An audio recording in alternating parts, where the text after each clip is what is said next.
talked about turkeys, it was about following nature and using modern technology to mimic nature's template. Pigs, it was embedded agriculture and making it, enjoyable for people and animals to live in cohabitation, if you will. And with broilers, it's going to be about, the takeaways are quickly, give you the bottom line first is making a living on a small farm and totally sustaining yourself and paying all the bills, and completely portable infrastructure. Okay, these 10 by 12 pens, we've loaded them on flatbeds and taken them 50 miles down the road to another farm. So you can start a pastured poultry operation and be full-time farming on a rented piece of property that's not even yours, or a neighbor's property that just run cows out. We've had apprentices leave here, or different folks that have worked with us in the past go to a continuously day farming operation, got cows, and said, hey, can I run poultry on your field?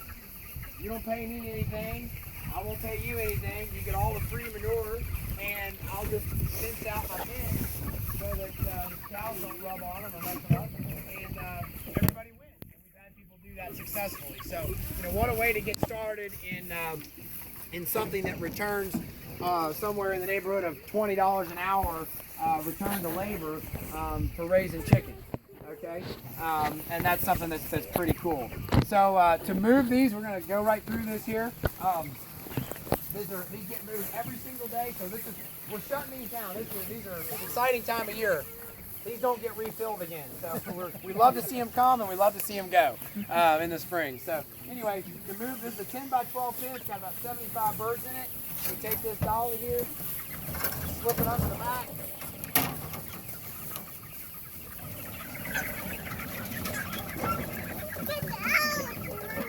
Yeah. Pull the feeder out. Mila. Of course, this is done first thing in the morning, so these birds are kind of going, what in the world's going on? But it's set, the handle is set, so all I have to do is just straighten my legs, keep my back straight. All of our interns do this, and everybody does it. It's not a problem. Anybody can move them. They're light. That's the key. You just stand up straight and lean back.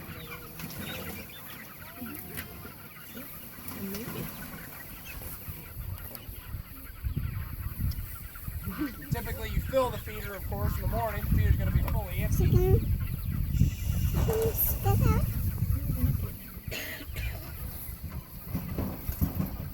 And we've just given those birds a fresh spot. So you can realize that as you go backwards, this is since this morning, that was 24 hours ago, and you can look as we drive back through the field as the days go by and the regrowth happens. These guys are spreading their own manure. Again, we're surrounded by about 3,000 head of chickens with very little to no smell. All the manure goes straight into the pasture. We're not having to pick it up with petroleum products and move them again and taking it down the road. The birds are safe from predators in these shelters. They get moved every single day away from yesterday's excrement and disease and bugs and pathogens and problems, and at the same time can pick up fresh pasture. And that's really, really key for them so that they're not being moved. Again, if I gave them a big area like the turkeys, they would just sit by the feed and water and not go anywhere. And you get this dust area right around the feed and water, and out 100 yards, it's green. And so this allows us to eat the chickens to have this 10 by 12 section every single day and be protected at the same time. So all we're asking them to walk is 12 feet a day, and then from there they can harvest the grass that's in it. Again, not eating a lot of pasture, but enough to totally change over all the CLAs, all the saturated fats, all the amino acids, to be all the healthy stuff and the good stuff on that side. Like I said, there's 75 birds in these pens. We use lumber to build it because we have that readily accessible. There are people who use everything from PVC to scavenged tarps to everything, and that's fine. But the concept of getting the animals on the pasture in a very inexpensive infrastructure. Just realize that every time you buy a piece of machinery or invest money in permanent infrastructure, you become very beholden to it. And it doesn't create a very flexible environment. And so one of the problems with getting the next generation, or whether it be young or old, into farming is the locking in of last generation's ideas. Okay, and so realize, imagine if I walked up to somebody who's maybe in the tech field here, so I don't want to be insulting, but walked up to a techie and said, you have to have the same phone for the next 20 years. No, okay, yeah, exactly. What? Now we change them out every other week, right? And that's what we are in agriculture right now. We're using something essentially that hasn't changed in 20 years, okay? No other technology does that because we lock ourselves in to a production model that is virtually unchanging in 20 years. I mean, it's actually longer than that when you talk about the true confinement of livestock. They've tweaked it a little bit, but the basic confinement of livestock hasn't changed in 50 years. So we want to stay flexible, all right? These pens get paid for, their complete overhead gets paid for the very first batch it raises. If you don't want to do it again, pull the aluminum off of it, throw it in the scrap pile and start over with something else, And that gives you the flexibility to be creative, to be transient. If this isn't paying this year, do something different. Throw nesting box in it, like my daughter. She's got there with the chicken down at the sales building. She's got layers in it. She's running layers in them. You can do all sorts of things with these pens or these shelters to do what you get to accomplish different goals. And again, like I say, you throw them all on a flatbed and head down the road and raise them somewhere else. Very, very inexpensive. Very, very size neutral. You can start with 1 pen, go to 20 pens, 30 pens, 40 pens. It all pays. We have multiple farmers doing these here and thousands of farmers doing it across the country, and it works very, very well. Key is, build them light, because if you build them heavy, then you won't move them, and that defeats the whole purpose. So good stuff. Couple questions, and then we're going to continue on. Questions about poultry. I'm sure there's got poultry questions. Yes? These are scalable. Is Yes. there at some point that they get too small, that there's not enough space for the proportions to work? Are they scalable? Yes, you can build them smaller, absolutely. Ultimately, it gets down to where it's not really worth it, like a 4x6 or something. That might be kind of ridiculous, but but it's not. I mean, if all you want is 25 birds, that works fine. I mean, if you want to graze them around your garden or your yard or whatever, sure, build a small one. Very scalable. 10 chickens, sure. That works, not a problem. So just do the square footage for these guys, 120 square feet with 75 birds. And you can have more or less, depending on the size of the chicken. Yeah, definitely scalable. Yes? What kind of birds are these? These chickens are actually the true Cornish cross birds. They're the same kind of bird that you're going to see in a Tyson Cargill house. Same thing. They just have a very, very different life. And that's what they do. But again, they just have a very, very different growth period. Yeah. Yes.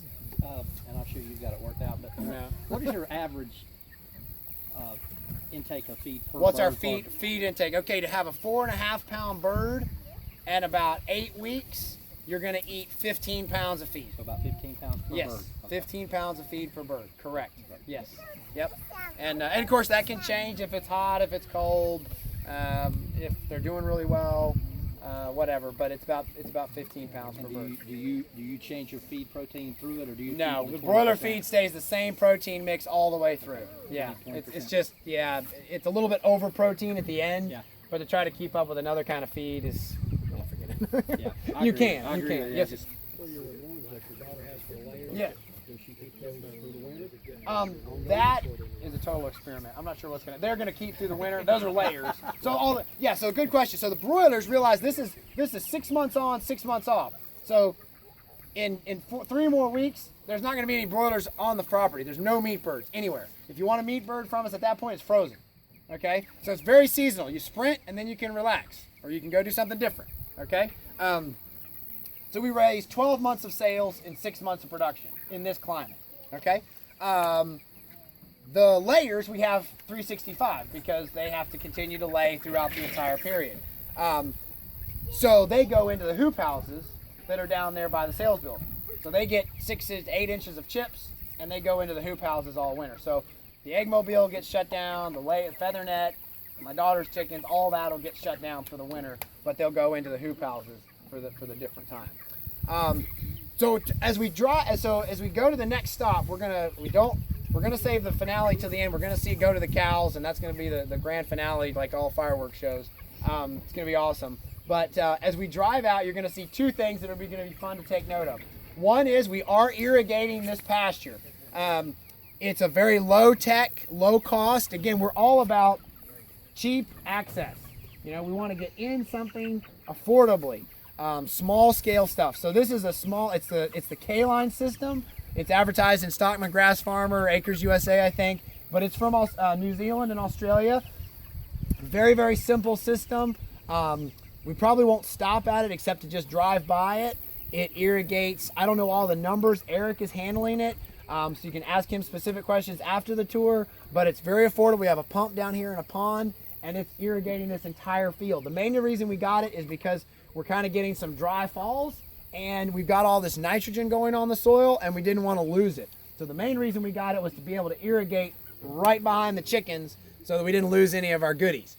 You know, we can irrigate other pastures for sure, but getting right behind that nitrogen has given us a real kick. So we've already done one pass on this field. It's so hot and dry, we're going back and doing another pass. We're putting on about 1 inch to 1.5 inches per time. And that's why we're so fiends on making ponds, capturing water. It's all runoff water. We're not pumping out of wells or aquifers, and we're not pumping out of streams. It's somebody else's water. So we are pumping primarily 100% out of catchment ponds from winter runoff, and then from there, that's our water from our property, and we can use it and go from there. So that's the water source. So you're gonna see that. And the second thing you're gonna go by is, we're not gonna stop because we're not gonna have time, but the eggmobile, we're gonna go buy it.